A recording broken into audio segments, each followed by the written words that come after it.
today is Saturday and ngayon yung schedule namin for the punch list sa aking biniling house sa Bataan. And actually, kaka-out ko lang din from work and dumiretso na kami walang tulog.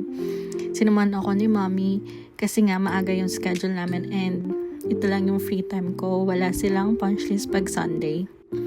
And buti na lang din, malapit lang yung house ko doon sa house ng parents ko. So, mabilis lang yung naging travel time. And now, touchdown dito sa may admin. So, waiting lang din kami dito sa engineer na sasama sa amin doon sa house para sa checklist or sa punch list.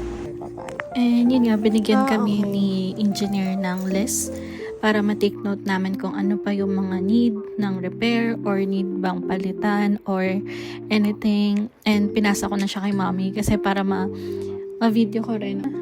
Document ko din kung ano nga yung mga need ng repairs para ma-send din namin kasi meron silang messenger or meron silang page kung saan pwede makipag-coordinate sa kanila since medyo malayo nga kami. Hindi pa ako makakapag-stay sa Bataan kaya para mas mabilis yung communication if ever na need namin ng update sa mga repairs. So, dito sa kitchen, as you can see, bare lang talaga siya or hindi talaga siya finish. Sadya talaga siya na yung owner or yung buyer na yung mismo magpapagawa niyan. Actually, hindi namin in-expect na sobrang dami pang for repairs talaga. Akala namin ito na yung pinaka first and final na punch list or checklist namin sa house. Excited na kasi sana din akong lumipat pero yun nga, dahil nga medyo marami pang need i-repair, need palitan sa end nila, walang magagawa kundi maghintay talaga. So, ang sabi sa amin ni engineer is 2 to 3 weeks yung magiging process nila or yung magiging timeline nila para matapos lahat ng mga tinake note namin doon sa list and yung mga sinend din namin na photos and videos na kailangan nilang ayusin.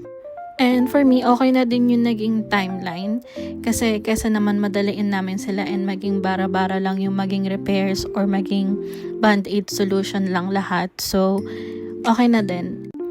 To be honest, na-upset din kami pareho ni mommy kasi na-expect talaga namin na medyo maayos na siya. Hindi naman expect na marami talagang need pang ayusin. And supposedly nga, for turnover na talaga siya. So, medyo nakaka-disappoint lang ng konti. And buti na lang talaga sinamahan ako ni mommy kasi para at least dalawa kami natitingin or makakapansin dun sa mga need pa na palitan or ayusin. That's it for the house update. Dumaan lang din kami ni mommy sa kanilang marketing to ask for mga recommendations nila sa mga pwedeng gumawa dun sa kitchen area. And yun lang. See you sa next house update.